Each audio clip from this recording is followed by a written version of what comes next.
플랜트 패러독스 스티븐 R 건드리.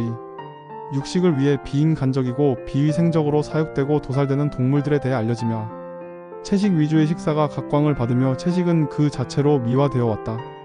하지만 식물의 스트레스와 그들의 반격을 생각해 본 적 있는가? 식물은 과연 인간을 비롯한 동물의 공격에 당하고만 있는 존재일까? 이 책은 많은 사람이 간과해온 뜻밖의 질문에 대해 하나하나 답해준다. 저자는 식물이 포식자에게 반격하는 수단으로 사용하는 렉틴에 주목한다. 식물에 들어있는 렉틴은 포식자를 공격한다. 그래서 식물을 적절하게 가공하지 않고 함부로 먹으면 면역체계가 교란되어 스스로 공격하는 지경에 빠질 수 있다. 저자는 렉틴을 삼가거나 제거하는 식이요법으로 현대인의 건강을 위협하는 많은 질환을 치료하고 있다. 이 책은 그동안 우리가 진실이라고 믿고 있는 것들을 부수어버린다. 백미와 밀가루는 고도로 정제된 탄수화물로 혈당을 빠르게 높여 건강에 안 좋다고 알려져 있다. 그 빈틈을 현미와 통곡물이 메우게 됐다. 그러나 과연 현미와 통곡물이 더 건강한 먹거리일까? 저자는 통곡물 대신 백미를 추천한다. 저자는 백미는 몸에 좋은 음식이라고 말한다. 도정을 거치면서 렉틴을 모두 제거했기 때문에 염증과 알레르기를 일으키지 않는다. 조심해야 할 것은 오히려 반찬이다. 얼핏 건강해 보이는 나물 반찬은 렉틴을 적절하게 제거하지 않으면 염증을 유발하고 살찌게 한다. 대부분의 건강 문제에는 공통된 원인이 있다. 이 내용은 저자의 논문들을 비롯해 의학 저널에 발표된 연구들을 기반으로 한다. 건강 전문가라고 불리는 이들은 패스트푸드 중독, 액상과당이 잔뜩 들어있는 음료의 섭취, 환경 독소들을 각종 질환의 원인으로 꼽는다.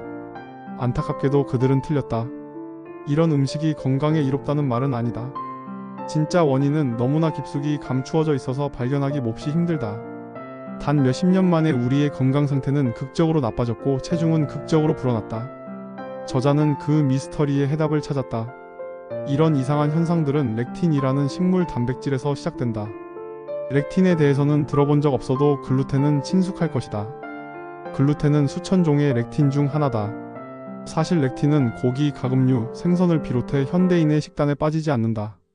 특히 식물 대부분에 들어있으며 동식물의 싸움에서 둘의 입장을 공평하게 만드는 역할을 한다. 렉틴이라는 식물 독소가 포식자를 죽이거나 정상적으로 움직이지 못하게 함으로써 당신의 몸을 망가뜨리고 체중에 영향을 미치는 것이다. 의사인 저자는 수많은 환자들을 진료하고 연구하여 대부분의 환자들은 신체의 자연치유 능력을 방해하는 장애 요인 때문에 말 그대로 자기 자신과 전쟁을 치르는 중이었음을 발견한다. 그 장애 요인은 우리가 건강해지려고 먹는 통곡물, 렌틸콩을 비롯한 콩류와 우리의 식탁에 오르는 동물이 섭취한 음식의 변화, 화학물질, 광범위한 항생제들이다.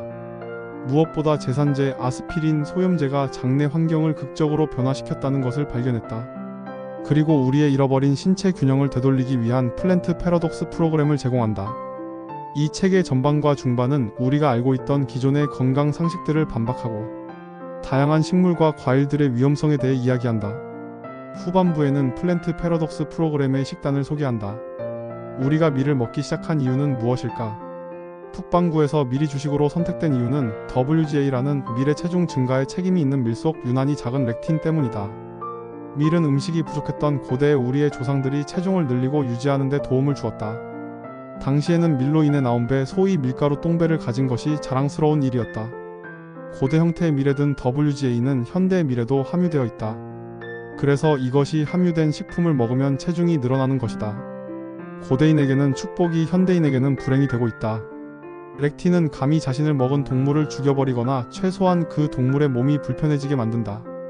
그런 식물과의 첫 만남에서 살아남은 곤충과 다른 동물들은 몸을 불편하게 하거나 튼튼하게 자라지 못하게 만드는 모든 식물 혹은 그 씨앗을 먹지 않아야 한다는 사실을 재빨리 익힌다. 그 동물은 그 식물이 먹을 만한 가치가 없다고 판단하고 푸른 초원의 다른 종으로 향한다. 그 사이 그 식물과 아기들은 생존한다. 이것은 양쪽 모두에게 유리한 윈윈 상황이며 이로써 긴장이 완화된다. 고대인들은 렉틴을 다루는 여러 가지 방법을 개발했다. 불행히도 현대 인간들은 그렇게 영리하지 못하다. 대신 우리와 맞지 않거나 우리를 아프게 하는 것을 먹으면 이 증상을 억제할 다른 것을 찾거나 발명한다. 속쓰림을 완화시키는 넥시움이나 통증을 경감시키는 이부프로펜을 생각해보라. 이렇게 자신을 파괴하거나 통증을 유발하거나 최소한 몸을 약하게 만드는 물질을 만들어 계속해서 먹는다. WGA는 글루텐과 관련이 없다. 흰 빵에 글루텐은 있지만 WGA는 없는 반면 통밀빵에는 이 두 녀석이 모두 들어있다. WGA는 비교적 크기가 큰 다른 렉틴에 비해 유난히 작은 단백질로 장 내벽이 손상되지 않았더라도 다른 렉틴에 비해 장 내벽을 쉽게 통과할 수 있다. 하지만 이것은 WGA를 섭취하는 데 따른 많은 부작용 중 하나에 불과하다. 그 부작용은 다음과 같다. 1. 인슐린처럼 행동해서 지방세포에 당을 주입시켜 정상적인 내분비 기능을 방해한다. 지방세포에 주입된 당은 곧 지방으로 변해서 체중을 늘리고 인슐린 저항성을 증가시킨다. 2. 당이 근육세포로 들어가는 것을 막아서 더 많은 체지방을 만들고 근육에 대한 영양 공급을 차단한다. 3. 단백질의 소화를 방해한다. 4. 활성산소를 방출해서 염증을 유발한다. 이는 장내 점액질 내벽을 얇게 만든다. 5. 다른 단백질과 교차 반응해서 자가면역 반응을 유발할 수 있는 항체를 만든다. 이러한 항체는 글루텐에 대한 반응으로 형성된 항체와는 다르다. 6. 혈액-뇌관문을 가로지르면서 결합한 다른 물질까지 이동시켜 신경학적 문제를 일으킨다. 7. 정상적인 세포와 암세포를 구분 없이 죽인다. 8. DNA 복제에 개입한다. 9. 플라크가 쌓여서 동맥이 단단해지는 축상 동맥 경화증을 유발한다. 10. 인플루엔자와 기타 질병을 유발하는 바이러스가 점액질, 벽 속의 시알산에 결합해 장을 통해 몸속에 들어오게 한다. 11.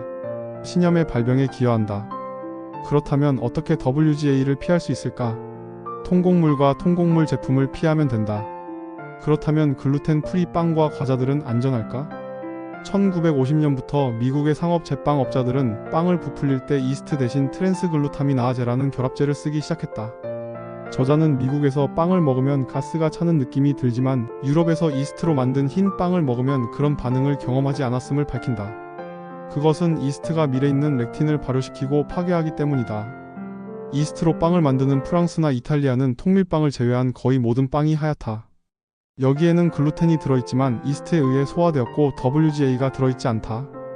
박테리아와 이스트로 밀을 발효시켜 만든 사우어 도우 빵이 가장 안전한 빵으로 꼽히는 이유다. 박테리아와 이스트는 렉틴과 상당량의 당을 먹는다. 글루텐 프리 제빵 제품에는 트랜스글루타민아제가 들어간다. 제품을 더 푹신하고 매력적으로 만들기 위해서다. 트랜스글루타민아제는 간, 고기와 해산물을 결합시키는 데도 사용되는데 이는 혈액-뇌관문을 지나서 신경 전달물질을 교란시키는 역할을 한다. 몸에 몹시 좋지 않으며 글루텐 운동실조증이라는 파킨슨병과 유사한 상태를 유발하기도 한다. 그럼에도 불구하고 트랜스글루타민아제는 FDA 승인을 받았으며 제품 라벨에 표시할 필요가 없다. 트랜스글루타민아제는 글루텐에 민감하지 않았던 사람도 민감해지게 만든다. 혹시 매장에서 판매하는 빵이나 밀로 만들어진 제품을 먹은 후 특정한 증상을 느껴서 자신이 글루텐 민감성이라고 생각하고 있지는 않은가? 실제로는 트랜스글루타민아제에 반응하고 있는 것일 수도 있다. 통곡물이 건강식으로 여겨진 것은 불과 몇십 년 전부터다. 이것을 생각해보라. 몇 천년 전 분쇄 기술로 밀을 비롯한 곡물의 섬유질 조직을 제거할 수 있게 된 이래 특권 계급은 흰 빵을 먹었다. 현미와 통곡물로 만들어진 갈색 빵은 소장농들에게 주었다. 곡물을 정제하는 목적은 빵을 하얗게 만드는 것은 물론 장을 편하게 하기 위해서였다. 통곡물은 섬유질을 벗겨낸 곡물보다 렉틴 함량이 상당히 높기 때문에 정제 곡물을 먹을 때 속이 더 편하다. 현재는 모두가 현미가 흰쌀보다 몸에 좋다고 알고 있다. 하지만 아시아에서 주식으로 쌀을 먹는 40억 명의 사람들은 오래전부터 현미의 외피를 벗겨서 하얗게 만든 후 먹어왔다. 어리석어서일까? 똑똑해서다. 외피에는 렉틴이 들어있다. 이들 문화권에서는 수천 년 동안 렉틴을 제거해온 것이다. 전통적으로 아시아인은 미국인보다 비만, 심장질환, 당뇨병에 덜 시달린다. 당신이 과체중이라면 통곡물이 좋다는 신화를 믿기 때문일 확률이 높다.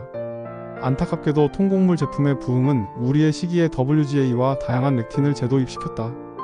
1894년 의사이자 요양원 원장이던 존 켈로그 박사는 환자들에게 통곡물을 먹이려 했지만 실패했다. 환자들이 통곡물을 거부하자 그와 그의 동생인 윌 키스 켈로그는 통곡물 즉 옥수수를 콘플레이크로 바꾸는 방법을 사용했다. 몸에 좋은 아침 식사의 변화가 일어나기 시작했다. 차가운 시리얼이 건강한 아침 식사의 자리를 차지하고 수십억 달러 규모의 산업이 탄생한 것이다. 통곡물에 대한 광범위한 관심은 50년 전 히피 푸드패디스트 일부 영양학자들 사이에서 시작되었다. 통곡물은 건강에 좋은 식품으로 추천받고 몸에 좋은 통곡물이라는 유혹적인 문구와 함께 아침 식사의 주류가 되었다. 그렇지만 이러한 추세는 오히려 우리의 장기 전체에 피해를 가져오며 여러 건강상의 문제를 유발한다. 통곡물 식품과 가공식품의 소비 증가로 렉틴 노출의 이중고에 시달리게 된 것이다. 프렌치 패러독스라는 말을 들어본 적이 있는가? 프랑스인이 미국인보다 날씬한 몸매를 유지하고 심장 질환을 덜 일으키는 진짜 이유는 그들이 WGA를 소비하지 않는 데 있다. 이것은 자신들만의 방식으로 만든 흰 빵을 먹고 흰 밀가루로 만든 파스타는 소량만 먹는 이탈리아인들이 살찌지 않거나 혹은 살찌더라도 미국인들만큼 비대하지 않은 이유이기도 하다. 유제품에 대해서도 놀라운 사실을 알려준다.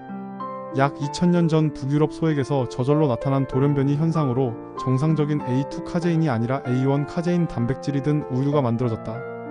우유를 소화시키는 동안 A1 카제인은 베타 카소모르핀이라는 렉틴 유사 단백질로 바뀐다. 이 단백질은 베타 세포라고 알려진 인슐린을 생산하는 췌장 세포에 달라붙어 이 소들이 생산한 우유와 그것으로 만들어진 치즈를 먹는 사람들의 췌장을 공격하게 한다. 이것이 제1형 당뇨의 주원인으로 추측된다.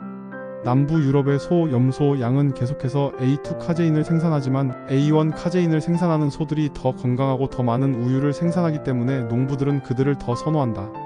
세계에서 가장 흔한 젖소종은 홀스타인으로 이들이 만드는 우유에는 렉틴 유사 단백질이 함유되어 있다. 우유를 마셔서 몸에 문제가 생긴다면 우유 자체가 아니라 이 젖소종에 책임이 있다. 검은 얼룩이 있는 흰 색상의 홀스타인은 A1 카제인 소의 전형적인 예이며 건지, 브라운 스위스, 벨지안 블루는 모두 A2 카제인 소들이다. 유제품을 먹는다면 A2 카제인 제품만 선택해야 한다. 그렇지 않으면 염소나 양의 젖으로 만든 제품을 이용하는 것이 안전하다. 몸에서 염증을 일으키는 렉틴을 제거하는 영양 보충제가 있다. 바로 글루코사민이 그것이다. WGA 렉틴은 관절 연골에 달라붙어 면역체계가 관절을 공격하게 한다. 염증과 그로 인한 통증은 처방 없이 구할 수 있는 소염제를 통해 일시적으로 경감시킬 수 있다. 이 약물들은 단기간에는 고통을 경감시키지만 장에 유해한 부작용이 따른다. 많은 사람이 글루코사민 황산염을 보충제의 형태로 복용해 좋은 효과를 보지만 모든 사람이 그런 것은 아니다. 효과가 있는 것은 글루코사민이 마법같이 관절 통증을 줄여서가 아니다. WGA를 비롯한 렉틴과 결합해서 그들이 몸에 들어가기 전에 제거하기 때문이다. 글루코사민은 체내에서 자연스럽게 생성되며 관절을 둘러싸고 완충작용하는 유동체 안에서 발견된다.